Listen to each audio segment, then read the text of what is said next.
Hello students, welcome to Geetham Maths YouTube channel. நம்ம polynomial 2.2 exerciseல செகண்ட்ல fourth sum பார்க்குறோம். இங்கே வந்து first கொடுத்துருக்கிறது வந்து sum, ரெண்டாவது கொடுத்தது வந்து product. first அதை எழுதிக்குவோம்.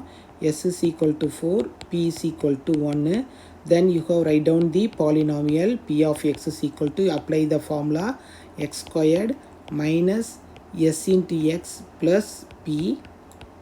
You have substituting the value of instead of x you have put it 4 and instead of p you put it 1. x squared க்கு பதிலு நம்ம அப்படி எழுதிக்கிறோம் minus 4x plus 1.